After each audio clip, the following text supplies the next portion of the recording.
Bonjour à tous, très heureux de pouvoir vous accueillir sur notre célébration en ligne. Ravi de pouvoir vous retrouver pour cette nouvelle thématique dans le mois de décembre. Nous sommes dans cette thématique lumière de Noël et dans un instant, je vous apporterai un message que la lumière soit, nous croyons profondément que Noël, c'est cette lumière qui vient briller dans nos vies et qui vient éclairer nos vies. Noël est une période un peu toujours particulière avec ce gros contraste de l'effervescence et de beaucoup de joie, mais en même temps beaucoup de solitude et beaucoup d'isolement, beaucoup de dépression. Mais nous croyons que pour l'un comme pour l'autre, Jésus est cette lumière qui vient briller pour nos vies. Alors, avant que nous puissions partager ensemble ce message, peut-être que pendant le message, vous serez interpellé ou vous allez être rencontré dans les situations de votre vie. Et si vous avez besoin de prière, eh bien, il y aura un lien sur le chat qui vous permettra un formulaire qu'il faudra juste remplir, qui vous permettra de demander la prière. Et nos équipiers en ligne vous contacteront à la fin du message et prendront un temps de prière avec vous et pour vous. Mais avant cela, je vous invite à célébrer Dieu avec nous. Nous sommes dans la période de Noël, donc avec tout Momentum Music, l'équipe qui est là, nous allons chanter des chants de Noël, mais surtout célébrer notre Dieu. Que Dieu vous bénisse et bonne célébration. Comment ça va, Église Momentum? Je suis dans la joie ce matin, pourquoi? Parce que c'est la période de Noël, donc je veux vraiment adorer mon Sauveur plus que jamais aujourd'hui. Et on va le chanter ensemble, joie dans le monde, on y va? Et 1, 2, 3, hey!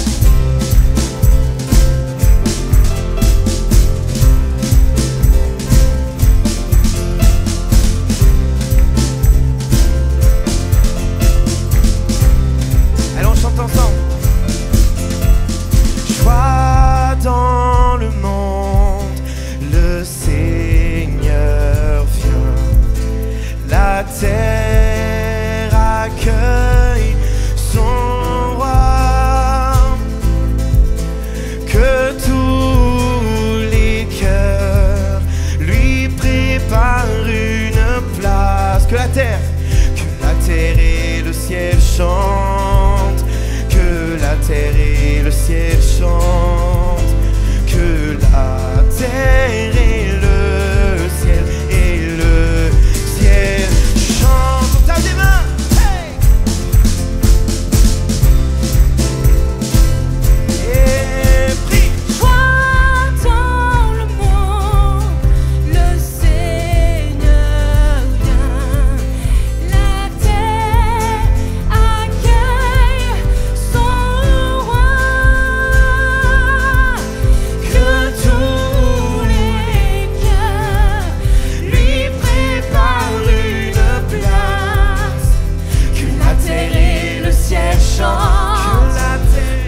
Amen, Seigneur Jésus, merci. Merci pour ta présence avec nous. Merci parce que tu nous aimes. Merci parce que tu es là. Et c'est une promesse que tu nous fais, d'être là tous les jours. Merci, Seigneur, parce que tu nous vois chacun de là où on est et tu veux venir parler à nos cœurs.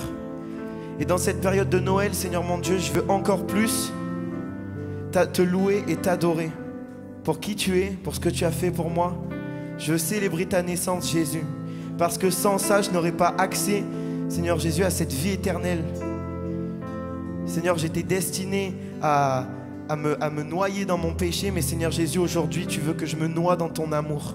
Donc merci, Seigneur Jésus, pour cette grâce. On va déclarer ensemble à quel point notre Dieu est saint.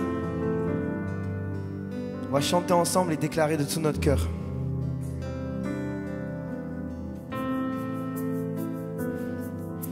Toutes les générations devant lui prosternées entonnent ensemble ce cantique à l'agneau. Ceux qui nous ont précédés et ceux qui nous suivront entonneront ce cantique à l'agneau. Déclarez ensemble. Ton nom est le plus grand, ton nom est tout puissant, ton nom est au-dessus de tout. Puissance, autorité, royaume et dignité, ton nom est au-dessus de tout. Et les anges acclament. Tu es saint, l'univers proclame. Tu es saint, tu es glorifié. Dieu très saint, à jamais tu es saint.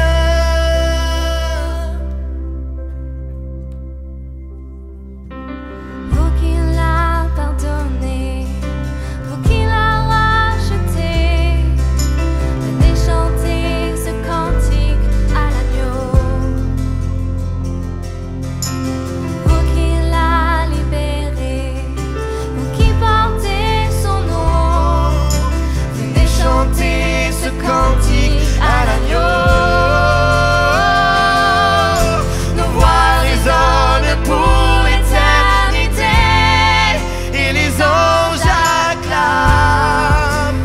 Tu es saint, chante, l'univers proclame. Tu es saint, tu es glorifié.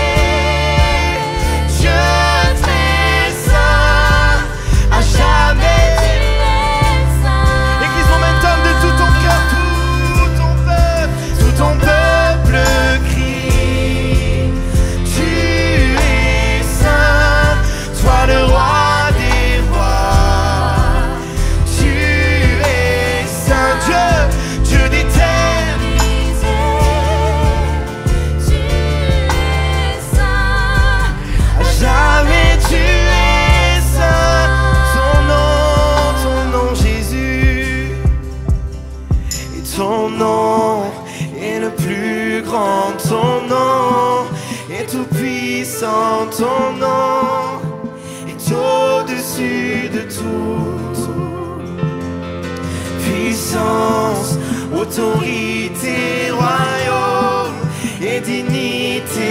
Ton nom est au-dessus. Église Momentum, ton nom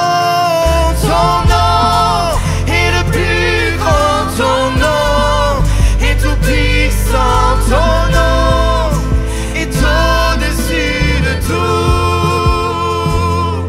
Puissance, déclare-le.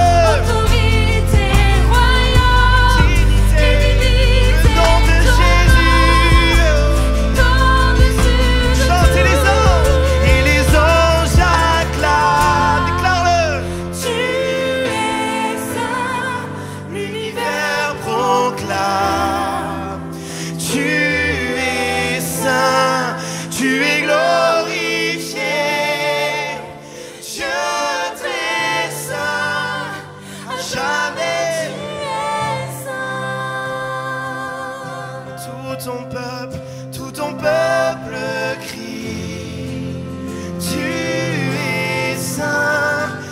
vers le roi des rois. Tu es saint, Dieu l'éternité. Tu es saint, À jamais tu es saint. tu es saint, Seigneur. Tu es saint, Jésus. Tu es saint.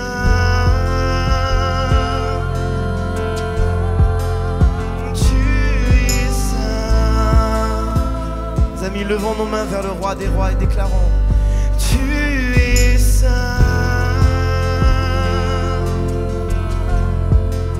Oui, tu es saint.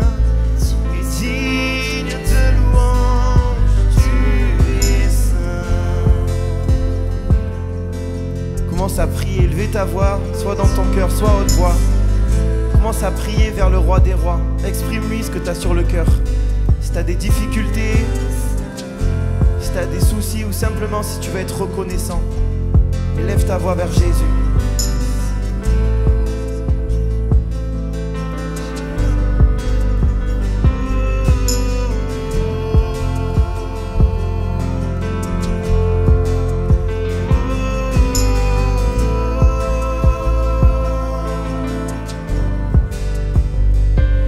Tu as tant aimé le monde que tu as donné ta vie pour me sauver.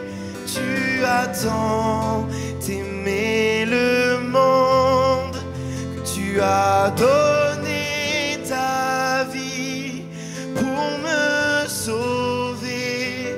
Tu as tant aimé le monde que tu as donné ta vie pour me sauver. Tu as tant aimé le monde que tu as donné ta vie. Église Momentum, chante, tu attends. Oui, tu as tant aimé le monde que tu as donné ta vie pour me sauver. Tu as tant aimé le monde, c'est vrai que tu as Donner ta vie. pour me sauver. Merci. Oh, merci.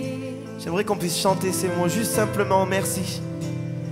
Oh, merci d'avoir donné ta vie pour moi.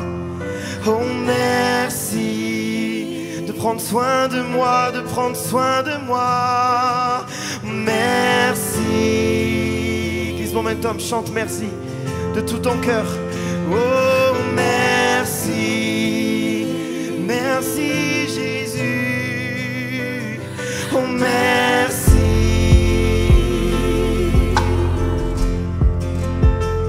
Oh, merci. Oh, merci. Merci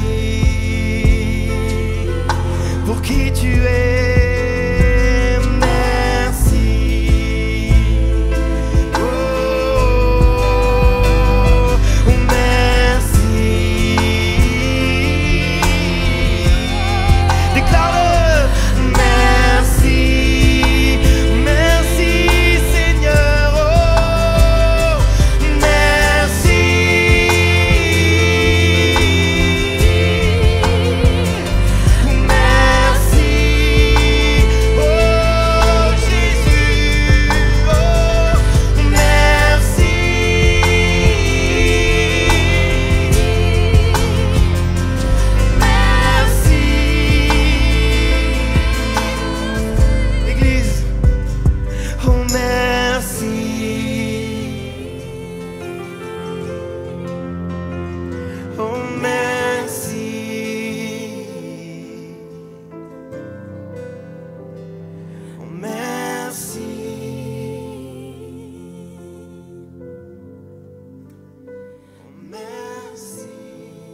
Face à nos vies emprisonnées, tu es venu nous redonner ta liberté.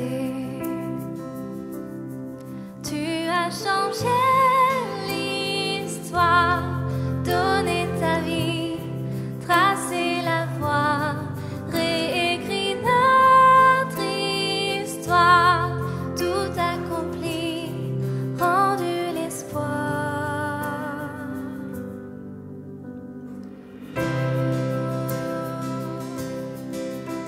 Merci Jésus.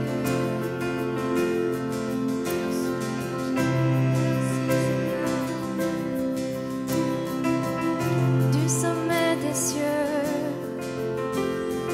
du sommet des cieux, tu as vu nos cœurs orgueilleux. Nous étions loin, perdus dans l'ombre du péché. Ton cœur a saigné face à nos vies emprisonnées. Tu es venu nous redonner ta liberté. Tu as changé l'histoire, donné ta vie, tracé la voie, réécrit notre histoire, tout accompli, rendu l'espoir. Tu as changé l'histoire, donné ta vie, tracé la voie, réécrit notre histoire, tout accompli, rendu l'espoir.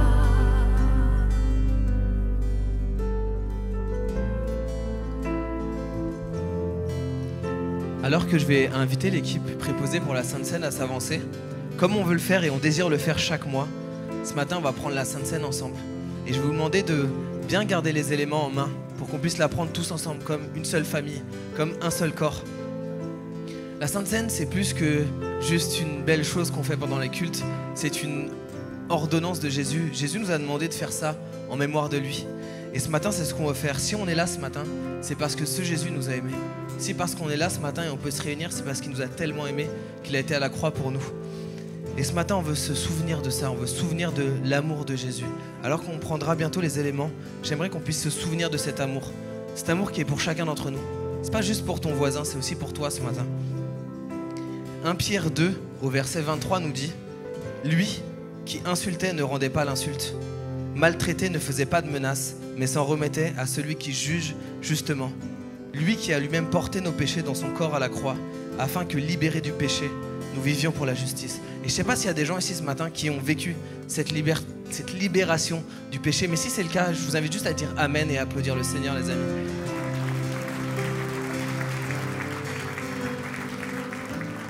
Pierre continue en disant « C'est par ces blessures que vous avez été guéris. » S'il y a des gens ici qui ont été guéris, est-ce qu'on peut dire un grand Amen à Dieu?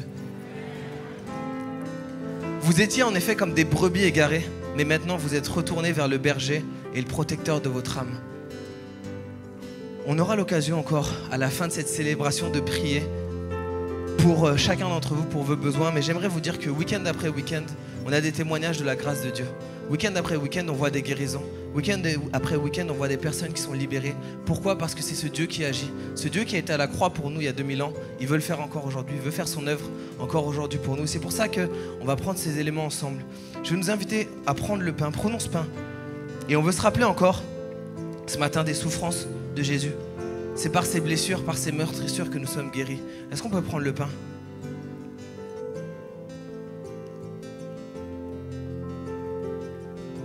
Seigneur, merci parce que tu as pris nos blessures à la croix, tu as pris nos meurtrissures. C'est toi qui as souffert pour nous à la croix. Merci parce que tu nous as tellement aimés, Seigneur, que tu as été à la croix pour chacun d'entre nous. Et quand tu nous regardes, c'est avec ce regard d'amour. Cet amour qui dépasse notre entendement, notre intelligence. Merci parce que tu nous as tellement aimés, que tu as été à la croix pour nous. Prenons cette coupe, les amis. Et alors qu'on prend cette coupe, souvenons-nous que le Seigneur était à la croix pour nous. Il a versé son sang. Il nous a rachetés. Seigneur, il a pris nos péchés alors que le salaire du péché, c'était la mort. Lui, il est venu à la croix pour chacun d'entre nous, pour nous donner la vie éternelle. Merci Seigneur ce matin pour qui tu es. Merci pour ton amour. Merci parce que à la croix, tu as sauvé notre vie, tu as changé notre vie. Tu nous as aimés, tu nous aimes d'un amour parfait. Je te prie encore ce matin que cet amour parfait soit pour nous aussi, qu'on puisse vivre ça. Je ne sais pas avec quoi chacun est venu ce matin, mais je prie que chacun puisse être encore rencontré par ton amour. Dans le nom de Jésus, Père, je te prie. Amen. Est-ce qu'on peut applaudir le Seigneur, les amis, ce matin encore? Avant de continuer ce chant comme une prière à Dieu, ton amour parfait, je vais nous inviter à faire passer les coupelles en bord pour le ramassage et prendre ce chant amour parfait comme une prière à Dieu. Parce que cet amour parfait, il est aussi pour chacun d'entre nous ce matin. Ton amour parfait a tout renversé, remporté, la mort ne pouvait gagner. Ton amour parfait a tout supporté, surpassé, rien ne pouvait t'arrêter. Reprenons ensemble ton amour. Ton amour parfait a tout renversé, remporté, la mort ne pouvait gagner. Ton amour parfait a tout supporté, surpassé, rien ne pouvait t'arrêter. Rien ne pouvait t'arrêter.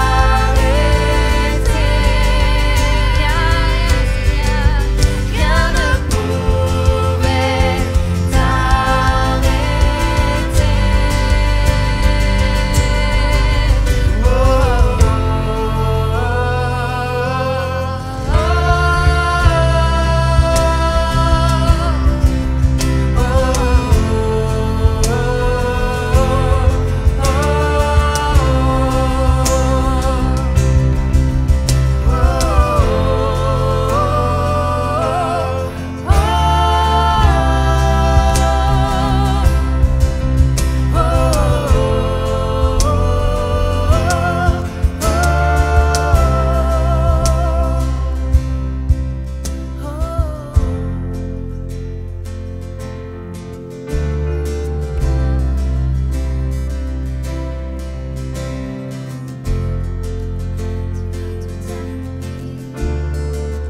Chantons là-haut dans les cieux. Là-haut dans les cieux, ton nom est couronné de gloire. Tu as chassé l'obscurité par ta lumière. On élève nos voix. Ici dans ce lieu, nos voix célèbrent ta victoire. Tu t'es offert, unissant le ciel et la terre. Ton amour parfait a tout renversé, remporté, la mort ne pouvait gagner. Ton amour parfait a tout supporté, surpassé, rien ne pouvait t'arrêter.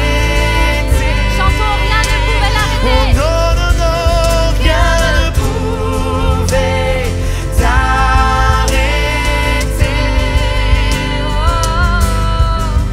Rien ne pouvait t'arrêter.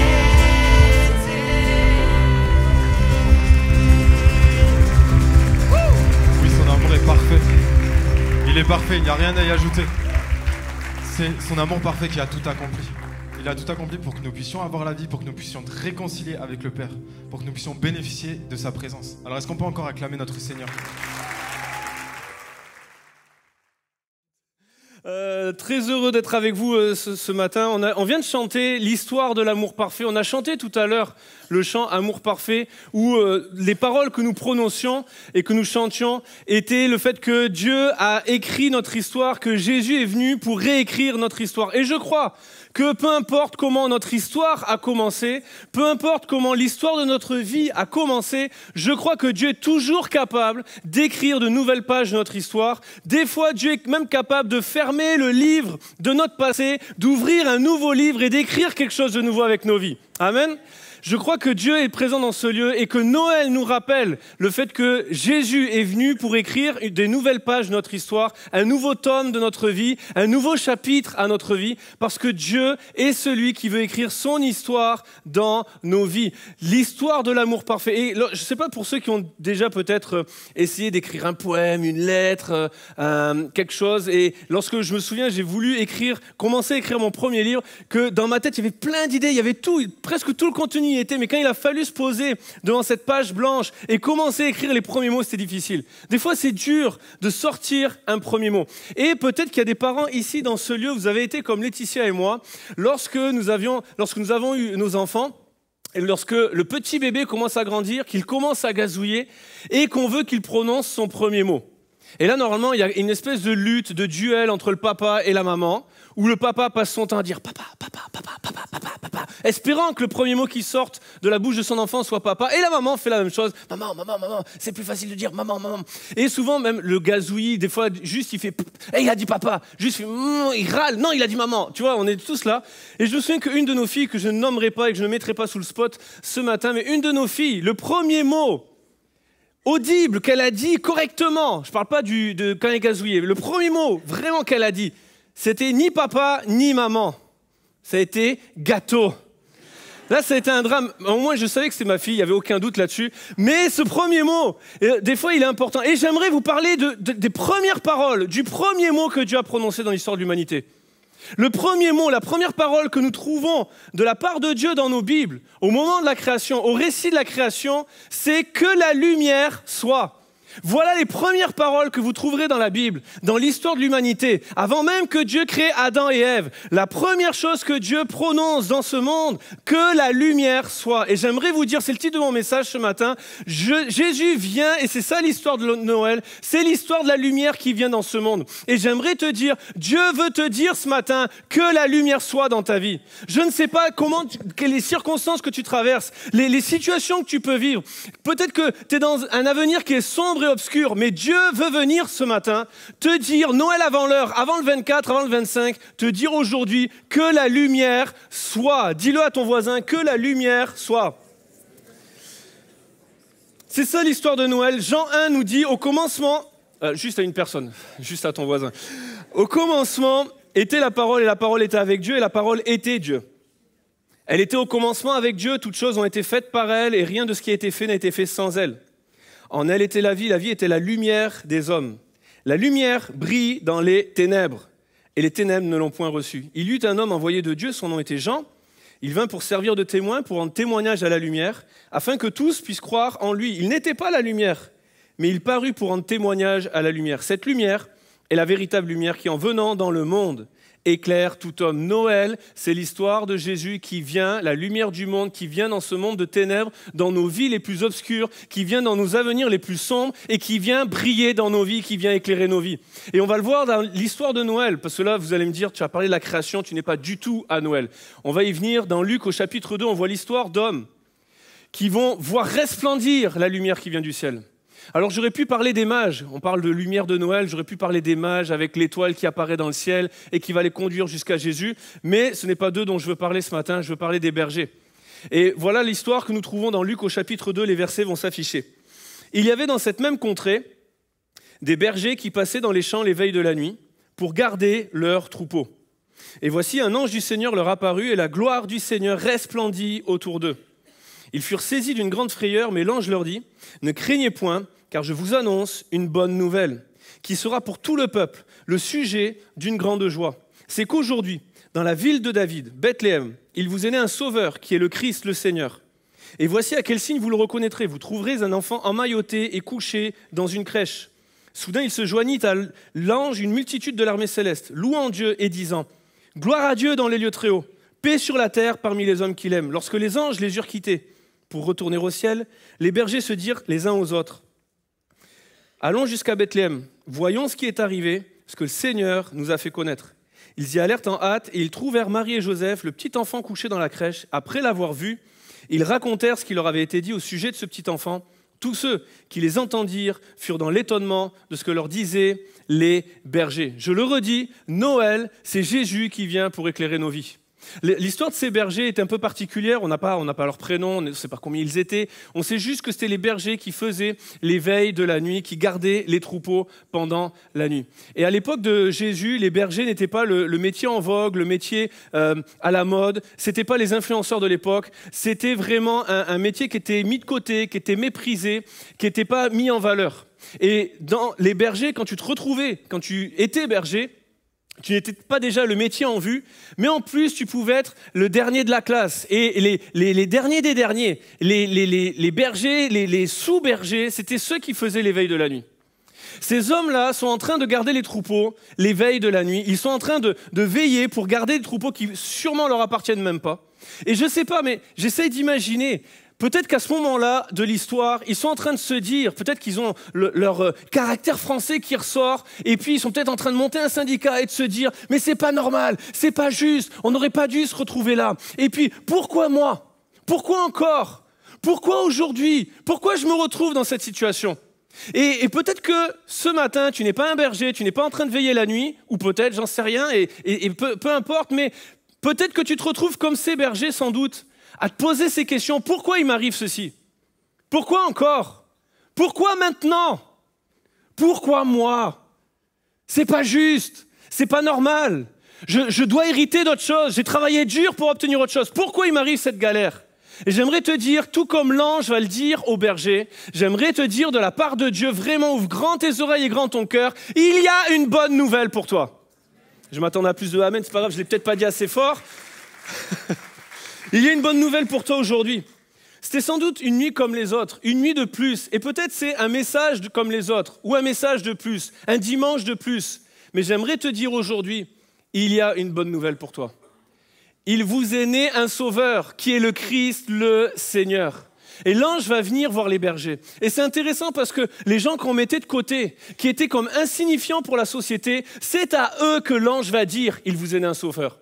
Il est le roi, il est le Seigneur des seigneurs, le roi des rois. Il y a un sauveur qui est né et c'est aux bergers qu'il l'annonce. Pas à des grands dans ce monde, à des gens insignifiants. Et j'aimerais te dire, peut-être que tu es venu dans ce lieu en te disant « Mais moi, au milieu de la foule, je vais passer inaperçu. » Oui, peut-être pour moi, mais j'aimerais te dire, pour Dieu, tu passeras jamais inaperçu. Parce que si pour les hommes, tu es insignifiant, eh bien pour Dieu, tu es important. Et donc pour les bergers qui étaient insignifiants aux yeux des hommes, Dieu choisit à eux d'envoyer l'ange pour dire « J'ai une bonne nouvelle pour vous. » Et j'aimerais te dire, Jésus te voit ce matin. Jésus te connaît, il connaît ton passé, il connaît ton présent, il connaît ton avenir. Moi, je ne connais pas tout ça. Par contre, je sais une chose. Je ne connais pas ton prénom et je ne connais pas le prénom des bergers. Mais l'ange de Dieu veut venir te dire, Dieu lui-même veut te dire, j'ai envoyé Jésus afin de te dire, j'ai une bonne nouvelle pour toi. Il y a une espérance possible, il y a un espoir possible, il y a un salut possible parce que Noël nous rappelle que Jésus est venu, la lumière est venue pour éclairer nos ténèbres. Le salut est venu sur la terre, le Sauveur vous est né. Le début, Noël, c'est pas le début de la vie de Jésus. C'est pas le début de son existence. Jésus existe de toute éternité. C'est le moment où la parole est faite chair, où elle s'incarne, elle vient habiter sur la terre. C'est le moment où, à la création, que la lumière soit, la lumière prend une forme, celle de Jésus, pour venir éclairer nos ténèbres. Et Jésus, dans toute sa vie sur terre, n'a eu de cesse que d'aller vers des gens qui avaient besoin de la lumière de Dieu dans leur vie. Alors j'aimerais vous dire, il y a une bonne nouvelle pour toi. Maintenant, des fois, on passe à côté parce que ça ne se passe pas ou ça ne se manifeste pas comme on l'aurait souhaité ou imaginé. Il y a quelque temps en arrière, des fois, c'est plus simple que ce qu'on pense. Il y a quelques temps en arrière, j'étais chez une personne de ma famille qui, à la maison, dans le salon, a la lumière connectée. Donc moi, je découvrais un peu ce système et il en faut peu pour me rendre heureux. Donc, OK Google, allume la lumière du salon. OK Google, éteins la lumière du salon. OK Google, tamise la lumière du salon. Sauf qu'à 23h, quand tu sais plus comment Google il appelle le lustre, tu pètes un petit peu un plomb. Mais finalement, on a réussi à éteindre la lumière, à dormir. Et le lendemain matin, Moi, j'ai cru que toute la maison était connectée. Donc, je vais dans la cuisine pour boire mon café. Et là, OK, Google, allume la lumière de la cuisine. Et là, rien ne se passe. Je fais OK, peut-être je suis trop loin. OK, Google, allume la lumière de la cuisine. Rien ne se passe. Et pendant vraiment 4-5 fois. Et 4-5 fois, c'est long quand tu n'as pas encore bu ton café. Et là, j'ai ma sœur qui arrive et qui me regarde et fait non, en fait, pour allumer la lumière de la cuisine, il faut appuyer sur le bouton. Et là, je lui ai fait sa journée. Elle s'est payée ma tronche pendant quelques jours. Et des fois, riez pas, je pense que vous auriez fait la même chose. Mais des fois, c'est des choses simples. On cherche des choses compliquées. OK, Jésus, fais ceci pour moi. OK, Jésus, fais cela pour moi. Alors que des fois, on s'attend, le Christ, le Seigneur, on s'attend à ce qu'il naisse dans un palais. On s'attend à ce qu'il y ait toute une armée qui annonce que le roi est né, que dans toutes les maisons, il y a un messager qui vient de taper à la porte. Ça y est, le roi est né. On s'attend à un truc comme ça. Et peut-être les bergers s'y attendaient. En tout cas, les mages s'y attendaient parce qu'ils sont allés voir le roi Hérode pour dire « Ok, il est où le roi qui est né ?» Ils sont venus au palais trouver le roi qui était né. Mais l'ange va dire aux bergers « Voici le signe qui vous permettra de reconnaître ce sauveur. Voici à quel signe vous le reconnaîtrez. Il vous est né un sauveur qui est le Christ. Voici à quel signe vous le reconnaîtrez. Vous trouverez un enfant emmailloté et couché dans une crèche. » Parce que oui, laissez-moi vous le dire, Jésus n'avait ni beauté ni éclat pour attirer les regards, nous dit le prophète Ésaïe. Mais c'est parfois dans des choses simples que Jésus veut se révéler à nous. Ce matin, peut-être que tu t'attends à des grandes choses et j'aimerais te dire, je ne veux pas te décevoir, mais c'est peut-être dans des choses simples de ta vie que Jésus va se révéler. Des fois, on s'attend à, Seigneur, tu vois, j'ai un besoin financier, donne-moi, tu vois, demain matin, je vais aller à la boîte aux lettres et je vais aller avec la foi et quand je vais ouvrir la boîte aux lettres, je veux une grosse enveloppe et puis plein de billets de 500 € à l'intérieur. Alors que peut-être que dans quelque chose qui est insignifiant, une lettre de motivation et un CV que tu avais envoyé il y a des mois en arrière, tu vas recevoir un coup de fil d'un métier que tu ne pensais même plus. Et là, quelqu'un va t'appeler et te faire une proposition d'embauche. Ça ne répond peut-être pas aux besoins urgents, mais ça répond aux besoins quand même. Des fois, c'est dans des détails insignifiants de nos vies. J'aime le dire, mais des fois, avant de rencontrer la faveur de Dieu, la grâce de Dieu dans des choses extraordinairement grandes, Dieu veut que nous puissions trouver sa faveur dans des choses extraordinairement petites. Je le dis des fois comme ça, mais on a besoin de trouver et de connaître la faveur de Dieu pour une place de parking avant de la connaître pour des choses beaucoup plus grandes. Et vous savez, le roi des rois est né dans une étable. L'ange va dire au berger, voici à quoi vous allez le reconnaître. Vous allez le trouver, un petit bébé, emmailloté et couché dans une crèche. Je le redis, peut-être que tu te sembles, à tes yeux, que tu es insignifiant. On l'a déjà entendu et peut-être vous l'êtes déjà dit, mais Seigneur, je ne vais pas t'embêter avec ça. Je ne vais pas t'embêter avec mes problèmes. C'est rien, tu as la guerre, tu as les conflits, tu as la famine dans le monde, tu as les enfants qui meurent de faim, tu as telle situation politique, telle situation sociale. Je ne vais pas te tracasser avec mon frigo qui est vide. Je ne vais pas t'embêter avec mon couple qui ne va pas bien. Je ne vais pas t'embêter avec cet enfant qui ne me parle plus. Je ne vais pas t'embêter avec ça. Je ne veux pas te tracasser, Seigneur. Tu as sûrement beaucoup plus grand à faire. J'aimerais te dire, tu te trompes de Dieu. Parce que le Dieu que nous invoquons, le Dieu que je prêche, le Dieu qui est venu à Noël, il est venu dans les choses insignifiantes de nos vies pour rencontrer les personnes qu'on méprisait, qui étaient insignifiantes, qu'on mettait de côté, pour te dire à toi aujourd'hui qu'il n'y a rien qui soit insignifiant pour Dieu. Ta vie a de la valeur, tes besoins sont précieux et importants. Quand un malheureux crie, l'Éternel entend et il délivre de toutes les détresses. Alors je veux te dire qu'il n'y a aucun problème qui soit trop insignifiant, aucun problème qui soit trop petit, aucun problème qui soit trop préoccupant, méprisant, auquel Jésus ne voudrait pas accorder de l'importance. Ta vie a de l'importance pour Dieu. Et c'est pourquoi Jésus vient te dire, j'ai une bonne nouvelle pour toi. Peut-être que ça ne se passe pas dans le cadre que tu imaginais, mais Jésus te le dit, j'ai une bonne nouvelle pour toi. Des fois, des choses insignifiantes. Je ne sais pas si vous le savez, mais on a cette capacité avec des choses qui semblent insignifiantes, qui ne le sont pas, mais qui semblent insignifiantes, qui ont un aspect petit et qu'on pourrait mépriser ou oublier. Mais des fois, juste un sourire peut apporter de la consolation et de la paix à quelqu'un. Des fois, juste une action de bienveillance, ouvrir la porte à quelqu'un, peut amener quelque chose dans la vie. Des fois, d'acheter une boîte de conserve de plus en faisant ses courses. C'est peut-être pas grand-chose, peut-être beaucoup pour certains, et c'est peut-être pas grand-chose pour d'autres. Et de venir avec 1 kilo d'espoir, ou 2, ou 3, ou 12, il y a encore beaucoup de place dans le camion, ou 40 kilos d'espoir.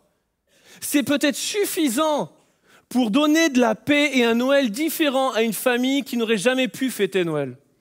Des fois, ça nous demande juste un sourire, un geste, et tout change. Pourquoi je parle d'un geste et tout change? Parce que c'est la phrase qui est collée à l'association Espoir. Espoir, un geste et tout change. Et je crois que des fois, il suffit de prendre 1 heure, 2 heures et d'aller aider, de préparer des colis. C'est juste des gestes. Tout le monde est capable de le faire. C'est que du possible. Mais en faisant ces choses possibles, ça accomplit quelque chose d'impossible dans la vie des gens. Je ne peux pas répondre à la misère du monde entier, mais je peux peut-être aider mon voisin ou quelqu'un qui est dans le besoin. Peut-être je ne peux pas financièrement l'aider, mais je peux donner 1 heure et venir servir à Espoir un samedi matin pour préparer des colis. Et ça contribue à être la lumière qui brille dans ce monde. Ça contribue à envoyer un message, même si je ne le dis pas. Il y a une bonne nouvelle pour celui qui est malheureux.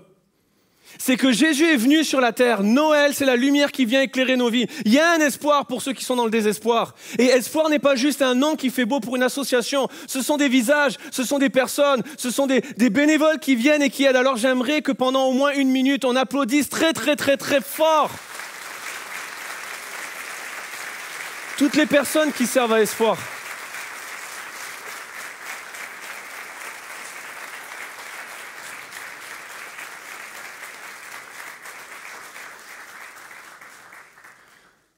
Un geste, des choses insignifiantes, mais c'est dans les choses simples que Jésus choisit de se révéler à nous. Jésus était doux et humble de cœur, il n'avait ni beauté ni éclat pour attirer les regards, mais il a changé notre vie à chacun d'entre nous. Et je crois que des fois qu'on a ce pouvoir. Je ne sais pas si quand vous étiez enfant, vous avez rêvé d'avoir un pouvoir. Moi, je vais me confesser à vous pendant quelques secondes. Et ceux qui auront la ref, on priera ensemble pour notre sanctification. Ceux qui n'auront pas la ref, l'ignorance vous va très bien. Mais quand j'étais plus jeune, je regardais un dessin animé qui s'appelle, toujours ça existe, je pense, Dragon Ball Z. Et j'étais fan de Sangoku, Sangohan. Et quand je voyais ce dessin animé, je rêvais du pouvoir qu'avait Sangoku. Alors non pas la grande chevelure blonde qui lui poussait sur la tête, mais de ce pouvoir où il avait cette capacité de se télétransporter en 2 secondes dans un autre monde, un autre univers. Et moi, j'ai vraiment rêvé de ce pouvoir lorsque j'ai eu mon permis et que j'allais à la fac du côté de Talence et que j'étais sur la rocade bordelaise, que j'étais dans les embouteillages. Je rêvais de ce pouvoir, de me dire « je suis déjà sur les bancs de l'école ». Je rêvais de ce pouvoir-là. Mais je ne l'ai pas eu. Et des fois, les enfants, vous leur donnez un costume, vous voyez que c'est instinctif, on rêve d'avoir des capacités surhumaines, extraordinaires, hors du commun. Un jour, j'étais dans le tramway, puis il y avait en face de moi une maman et son fils, et le fils me regardait vraiment bizarrement. Au moment où je me suis assis, mais vraiment, il me fixait. Alors au début, il m'a mis mal à l'aise, après, il m'a interpellé, après, il m'a agacé. Et peut-être que quand je suis arrivé au niveau de l'agacement, sa mère l'a remarqué, elle s'est tournée vers son enfant, elle lui a dit « Mais pourquoi tu regardes le monsieur comme ça? Il t'a rien fait ?» « Ben oui, je t'ai rien fait. » « Mais arrête de le regarder comme ça. »« Non, mais parce que je veux voir, c'est comme dans le dessin animé, c'est quand je vais le regarder, il va fondre. » Je fais « Mais lui prend quoi cet enfant? Qu'est-ce que je lui ai fait dans sa vie pour qu'il dise « Lui, je vais le faire fondre ?» Et vous avez remarqué, rien n'a fondu. Mais des fois, on est là, on aimerait avoir... J'aimerais vous dire, vous avez un pouvoir. Dis-le à 2-3 personnes autour de toi, tu as un pouvoir extraordinaire. Vraiment. Vraiment, vraiment. Tout à l'heure, je lisais Jean chapitre 1 et j'ai arrêté volontairement la lecture parce que la suite du verset nous dit de cette lumière qui est venue parmi les hommes. Et à tous ceux qui l'ont reçue, dit Jean, elle a donné le pouvoir de devenir enfants de Dieu. Alors vous n'allez pas jeter de la ficelle sur les murs, vous n'allez pas jeter des boules de feu, mais vous avez un pouvoir, les amis. La lumière de Dieu qui vient habiter dans nos vies. Lorsque Noël, c'est pas juste Jésus qui vient naître dans une étape, mais qui vient naître dans nos cœurs, qui vient éclairer nos vies, qui vient nous conduire dans la lumière divine de Dieu, éclairer nos ténèbres, et elle nous donne un pouvoir. Elle fait de nous, elle nous donne le pouvoir de devenir enfants de Dieu. Je ne suis plus le fils de Joël et de Daniel, je ne suis même plus Mathieu Perrault, je suis enfant de Dieu. Ce que ça change, c'est que les circonstances peut-être ne changent pas, mais mes ressources et mon espérance ne sont pas ici-bas, elles sont avec lui. C'est pas passager, c'est éternel. Je suis enfant de Dieu. J'appartiens au roi des rois, au Père, au Dieu créateur du ciel et de la terre, à celui qui est illimité. C'est mon Dieu, c'est mon Père. Et si peut-être certains, on n'a peut-être pas été fiers de notre Père terrestre, où on ne l'est pas, où on a peut-être eu un père absent, j'aimerais te dire, tu peux être fier de celui qui est au ciel, parce que lui, quand bien même ton père, ta mère t'abandonneraient, moi, dit l'Éternel, je ne t'abandonnerai jamais. Nous sommes enfants de Dieu, et ça change tout. Et ça fait de nous quelqu'un de différent. Parce que Noël, c'est Jésus qui fait de nous la lumière du monde. Jésus est la lumière du monde. Et lorsqu'il vient naître dans nos cœurs, nous devenons enfants de Dieu. Donc nous sommes enfants de lumière et nous devenons la lumière du monde. Et si vous n'êtes pas convaincus, c'est pas moi qui le dis, c'est Jésus. Vous êtes la lumière du monde. D'ailleurs, on le voit avec les bergers.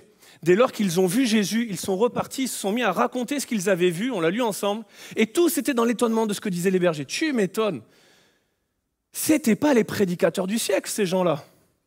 Mais ils ont juste raconté ce qu'ils ont vu, ce qu'ils ont entendu, ça suffisait pour produire l'étonnement. Et Jésus va dire dans le premier discours qu'on a dans les évangiles, il va dire à ceux qui l'écoutaient, vous êtes la lumière du monde. Il ne pose pas une question, il affirme. Il n'en parle pas au futur. Il dit, vous êtes la lumière du monde. Jésus n'est pas encore mort sur la croix. Jésus n'a pas encore envoyé le Saint-Esprit. Mais il dit, vous êtes la lumière du monde. Une ville située sur une montagne ne peut être cachée. On n'allume pas une lampe pour la mettre sous le boisseau. Mais on la met sur le chandelier et elle éclaire tous ceux qui sont dans la maison. Que votre lumière luise ainsi devant les hommes, afin qu'ils voient vos bonnes œuvres et qu'ils glorifient votre Père qui est dans les cieux. Tu es la lumière du monde. Jésus ne dit pas ça à des gens qui sortent de 2 ans de Momentum Academy, de 4 ans d'école biblique, qui ont un certificat en théologie, diplôme, et même si toutes ces choses sont importantes et intéressantes et donnent des capacités, Jésus le dit à des gens qui sont malheureux, qui attendent un sauveur qui va les libérer de l'Empire romain. Il en parle à des disciples qui n'ont pas commencé le processus de formation, à le suivre pendant 3 ans, à le voir faire des miracles, à l'écouter prêcher. Jésus n'est pas monté sur la croix, il n'y a pas le Saint-Esprit qui est descendu sur les disciples, il n'y a rien de tout ça. Et pourtant, Jésus leur dit, vous êtes la lumière du monde. Parce que ce n'est pas une affaire de capacité, ce n'est pas une affaire de compréhension, c'est une affaire de connexion à la source qui est Jésus. Et j'aimerais dire à 2-3 personnes, peu importe la taille de ta bougie, elle a la capacité d'éclairer le monde qui l'entoure. Ce qui compte, ce n'est pas de savoir si tu peux sauver le monde entier, mais si tu peux sauver le monde entier, une personne à la fois. Et de juste commencer aujourd'hui, et de recommencer demain. Ce qui compte, ce n'est pas que tu sois un phare dans la nuit qui éclaire toute la ville, mais juste d'être une lumière qui brille là où Dieu t'a placé. Peu importe la taille de ta bougie. Et pourquoi c'est une responsabilité à tout un chacun? Parce que chacun de nous a son propre éclat. De la même façon qu'il n'y a aucune étoile qui ressemble à une autre, l'éclat d'une étoile diffère de celui d'une autre, nous dit Paul aux Corinthiens. Mais j'aimerais vous dire que chacun d'entre nous, nous sommes la lumière du monde, mais nous sommes tous différents. Nous avons chacun notre propre éclat, mais nous avons tous la responsabilité de refléter Jésus. Jésus dit, on n'allume pas une lampe pour la mettre sous le boisseau. Et bien sûr qu'il y a la pensée de ne pas la couvrir, de ne pas l'éteindre, de ne pas la cacher, mais le boisseau à l'époque de Jésus, c'était aussi un objet qui servait à mesurer. Et en fait, Jésus est en train de leur dire, mais on n'allume pas une lampe pour comparer son éclat à celle d'un autre. On n'est pas là à la placer sur quelque chose qui va la mesurer, qui va déterminer qui brille le plus. Le débat n'est pas là ce matin de quelle est la lumière qui brille le plus. La question n'est pas de savoir est-ce que je suis la lumière? Parce que Jésus a dit vous êtes la lumière du monde. La bonne question à se poser, c'est est-ce que je me cache? On n'allume pas une lampe pour la cacher. Alors la bonne question, ce n'est pas de savoir est-ce que tu es la lumière du monde. Jésus l'a dit, tu es la lumière du monde. Mais c'est de voir est-ce que tu te caches. Parce qu'il y a beaucoup de choses qui peuvent nous pousser à nous cacher. Les difficultés de la vie, l'adversité, les épreuves. Qu'est-ce qu'on va dire de moi et qu'est-ce qu'on va penser de moi? Et si je me trompe? Et si je ne fais pas bien? Mais attends, si je dis que Jésus libère des addictions comme il m'a libéré de mon addiction à la cigarette et à la drogue, ça veut dire qu'ils vont savoir que j'étais addict. Je veux pas. Je veux pas me rendre vulnérable. Adam et Ève se sont cachés de Dieu parce qu'ils voulaient couvrir leur nudité.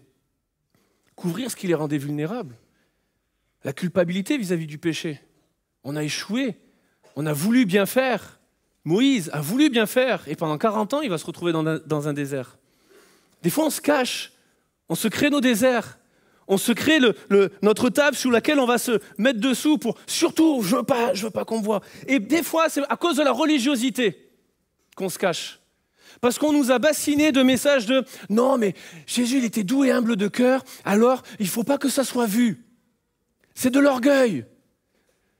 Mais comprenez, on est la lumière du monde, mais la véritable lumière, c'est Jésus. J'espère que vous le savez, mais le nom de Mathieu Perrault ne changera rien à votre vie. Le nom de l'Église Momentum ne changera rien à votre vie, mais le nom de Jésus, lui, il change tout. Mais si le nom de Jésus qui vit en moi, je le cache, je me blottis, je veux surtout pas en parler, non mais parce qu'il faut que je reste humble. Mais la conséquence, c'est que ceux qui ont besoin d'entendre le message de l'Évangile, la bonne nouvelle en Jésus, ne l'entendent pas. Alors je répète, est-ce que tu es la bonne lumière? Te pose plus la question, tu es la lumière du monde. Est-ce qu'il y a des raisons dans ma vie qui me poussent à me cacher? Et j'aimerais te dire, sors de ta cachette. Je ne sais pas ce qui te cache, je ne sais pas là où tu te caches, je ne sais pas pourquoi, et il y a sans doute des bonnes raisons. Dans la Bible, on voit des hommes et des femmes, je ne vais pas dresser le tableau ce matin, mais qui se sont cachés, qui ont voulu se cacher de la présence de Dieu. Alors déjà, c'est illusoire, hein, que tu ailles au nord, au sud, à l'est, à l'ouest, que tu ailles au fond, au plus profond des mers, ou au plus haut dans le ciel, Jésus est là. David le dit dans le psaume 139, je peux aller partout, je ne peux pas me cacher de devant ta face, partout où je vais, tu y es. Tu ne peux pas te cacher de Dieu. Par contre, tu peux te cacher des hommes. Et peu importe la raison, et quand je dis peu importe, ce n'est pas pour dire c'était rien. Il y a des vrais drames dans nos vies, il y a des vraies choses qui font que des fois on s'est caché. Mais je veux te dire de la part de Dieu, il y a des gens qui autour de toi cherchent désespérément l'espoir, la lumière, l'amour, la paix, la restauration, la consolation. Et toi, tu as tout ça. Sors de ta cachette. Peu importe les raisons qui t'ont poussé à te cacher, trouve les raisons qui vont te pousser à sortir de ta cachette. Cette pensée d'être la lumière du monde, c'est une pensée qui m'anime souvent quand je suis dans les champs de mission.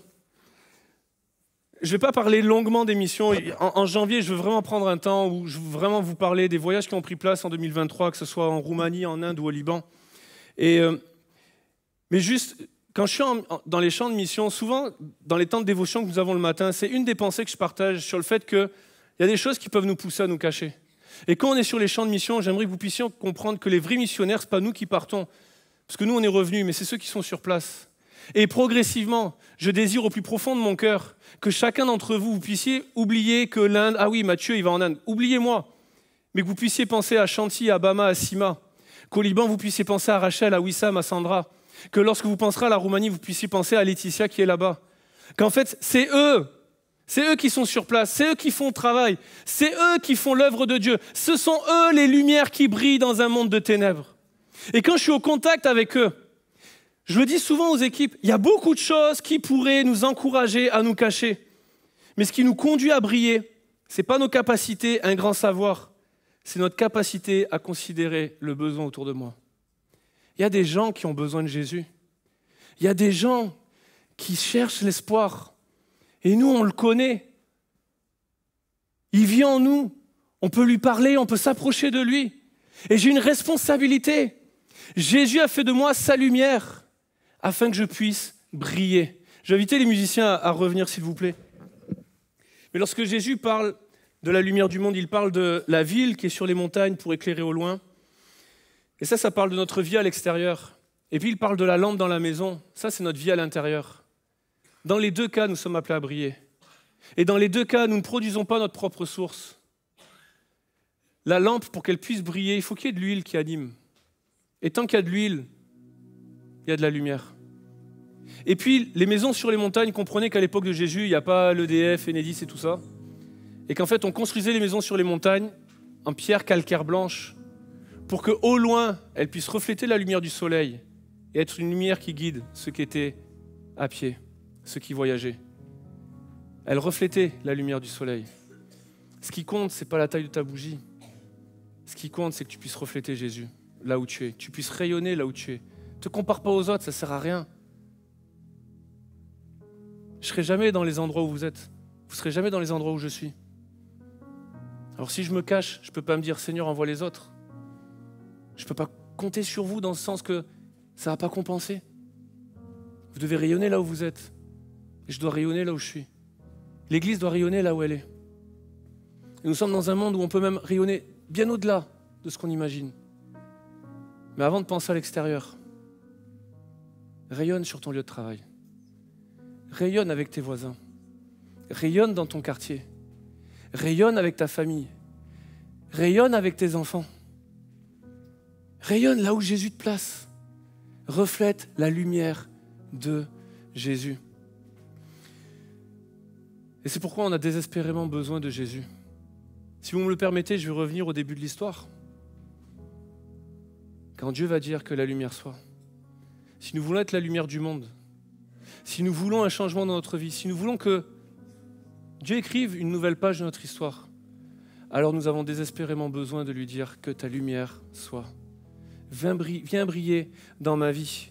Et si nous revenions au début de l'histoire, si nous demandions à Dieu de parler dans nos vies et qu'il fasse briller sa lumière en nous. Dans un instant, avec l'équipe de louanges, on va prendre ce chant qui nous dit « Il reste le même ». On va dire « J'invoquerai le Dieu de Jacob, j'invoquerai le Dieu de Moïse, j'invoquerai le Dieu de Marie ». Et j'aimerais vous dire que le Dieu de Jacob, il est toujours le même. Hébreux 13:8, il reste toujours le même, hier, aujourd'hui, éternellement. Il n'a pas changé, il ne changera pas. Le ciel et la terre passeront, mais ses paroles ne passeront pas. Le Dieu de Marie, c'est le même que nous invoquons ce matin. Le Dieu de Joseph, le Dieu de Jacob, le Dieu de Moïse, le Dieu de Néhémie, peu importe, prenez tous les personnages de la Bible, nous avons le même Dieu. Alors, Seigneur, je viens à toi et j'ai tant besoin de toi. Que ta lumière soit, que ta lumière brille dans ma vie. Tu vois ce monde, Noël c'est une période particulière où c'est un espèce de contraste énorme. Où c'est à la fois une période de grande festivité, de grande réjouissance, beaucoup de joie, beaucoup d'énergie, beaucoup d'effervescence. Parce qu'on trouve la famille, parce qu'on accueille, peut-être on va voir ce qu'on ne voit qu'une fois par an, parce qu'il y a les cadeaux, parce qu'il y a le repas, parce qu'il y a tout ça, et puis il y a toute la féerie de Noël, tout ce qui se passe autour de Noël, et puis c'est beaucoup de joie, beaucoup de débordement. Mais en même temps, c'est aussi une des époques de l'année où il y a le plus de solitude et d'isolement, où il y a le taux de suicide le plus important dans notre pays. Parce que justement, l'effervescence augmente ma solitude. Ce que les gens vivent en famille augmente le fait que moi, je vais me retrouver tout seul. Tout ce que les gens peuvent acheter, moi, renforce l'idée que je ne peux même pas remplir mon frigo pour manger demain. Et j'aimerais vous dire, pour ceux qui sont ces personnes-là, espoir n'est pas juste le nom d'une asso. Venez nous voir, on veut pouvoir vous aider. Laissez-nous être la lumière de Dieu qui va briller. Même si c'est un lumignon qui fume encore, on veut ranimer la flamme ce matin et briller pour toi. Juste même si la bougie est toute petite. Ce matin, ce n'est pas une affaire de capacité. Vous n'avez pas le meilleur prédicateur que la terre ait porté, j'en suis profondément conscient. Mais laissez-moi juste interpeller nos cœurs et dire, il y a une bonne nouvelle pour toi, il y a un salut, il y a un espoir en Jésus, la lumière de Dieu peut briller dans ta vie. Et laissez-moi dire à l'Église, nous sommes la lumière du monde. Brillons là où Dieu nous a placés. Je ne vous demande même pas, allons, brillons là déjà où nous sommes. Dans notre ville, dans notre région, dans nos familles, dans nos quartiers, sur nos lieux de travail. Alors j'espère que vous êtes avec moi, mais plus que jamais on a besoin de dire, Seigneur, je vais invoquer le Dieu de Jacob, je vais invoquer le Dieu de Marie. Je ne vais pas invoquer Jacob ou Marie, je vais invoquer le Dieu qui a fait ces choses avec eux. Tu n'as pas changé, je veux invoquer ton nom, que ta lumière brille. J'ai besoin, dans cet avenir sombre et préoccupant, dans ce désert de solitude, dans ce marasme des besoins, j'ai besoin de toi, que ta lumière brille dans ma vie. Puis Seigneur, tu me rappelles que je suis la lumière du monde, mais tu me rappelles que je me suis caché depuis trop longtemps. Je veux sortir de ma cachette et j'y arriverai pas sans toi. Que ta lumière soit dans ma vie. Je vous invite à vous lever, s'il vous plaît, avant qu'on prenne ce chant. Mais alors qu'on va prendre ce chant, que ce soit vraiment une prière, une déclaration, j'invoquerai le Dieu de Jacob, j'invoquerai le Dieu de Moïse. C'est le même Dieu qui est présent dans ce lieu. Fermons nos yeux ensemble juste un instant. Seigneur mon Dieu, je prie pour ce moment. Je prie pour ta parole, qu'elle puisse continuer de résonner par le travail de ton esprit dans le cœur des uns et des autres. Je prie que des paroles soient scellées, que des promesses soient ravivées. Je prie tout simplement que ta lumière soit dans ce lieu et dans nos vies. Au nom de Jésus. Chantons ensemble, s'il vous plaît.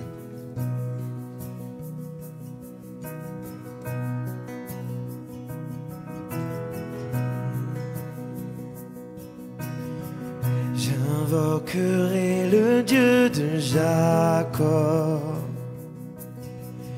celui dont l'amour dure à jamais. Je sais qu'en lui plus rien n'est impossible. J'invoquerai le Dieu de Moïse, qui a déchiré la mer.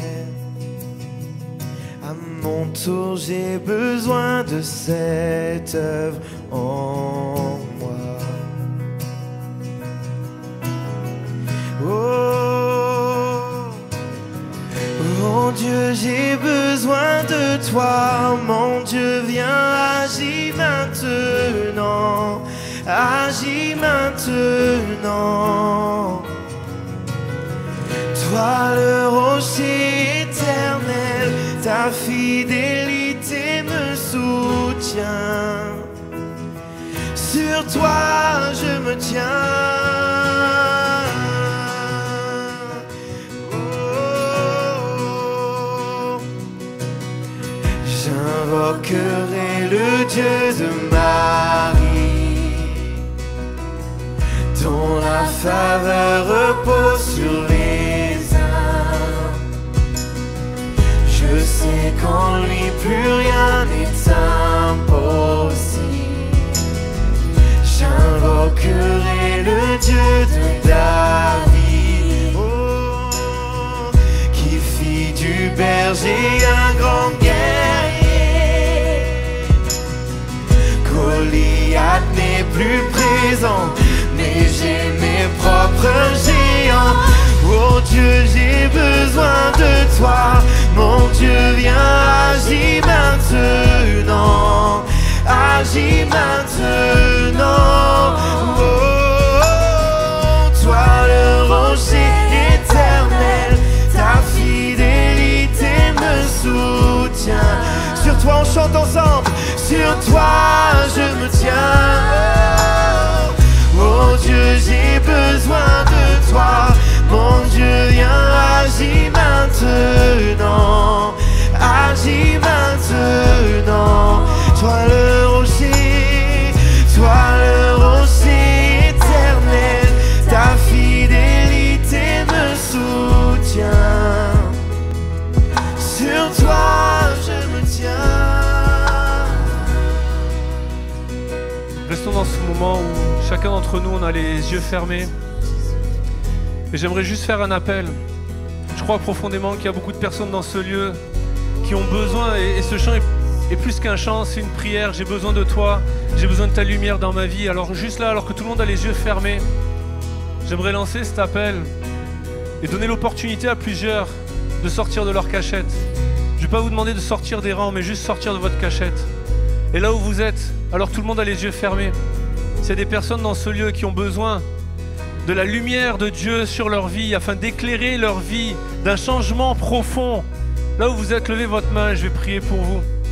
Puis il y a d'autres personnes, toutes celles, tous ceux, une fois que vous avez levé votre main, vous pouvez la baisser.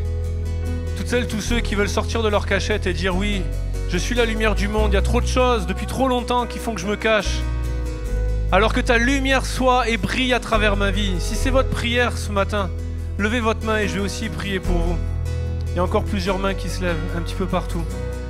Seigneur mon Dieu, je te prie pour chaque personne qui répond à cet appel ce matin.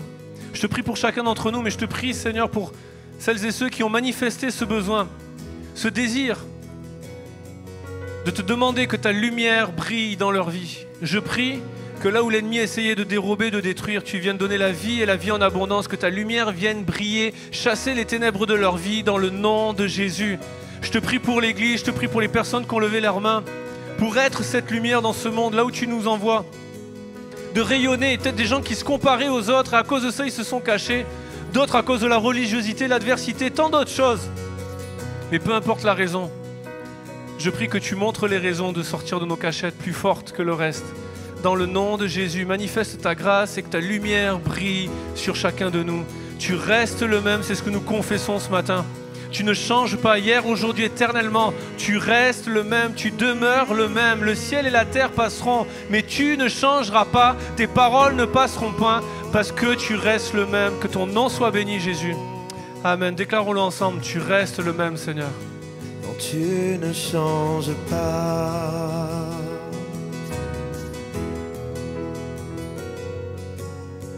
Tu entends tes enfants hier et maintenant. Tu restes le même, tu restes le même. Tu réponds comme hier aux prières d'aujourd'hui. Tu restes le même. On chante, tu as toujours pourvu. Tu as toujours pourvu, tu pourvoiras encore. Tu restes le même. Oh, tu restes le même. Tu agis puissamment depuis la nuit des temps. Tu restes le même. Tu restes le même. Tu guérissais hier. Tu guéris aujourd'hui, tu restes le même, tu restes le même, sauveur par le passé, sauveur pour mon présent, tu restes le même, tu restes le même. Mon Dieu, j'ai besoin de toi, mon Dieu, viens agir maintenant. Agis maintenant. Toi le rocher éternel, ta fidélité me soutient. Sur toi je me tiens. Oh Dieu, j'ai besoin de toi. Mon Dieu, viens agir maintenant. Agis maintenant. Toi le rocher éternel, ta fidélité me soutient. Sur toi je me tiens.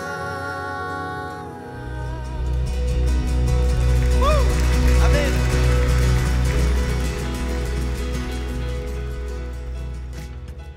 Merci à tous de nous avoir suivis.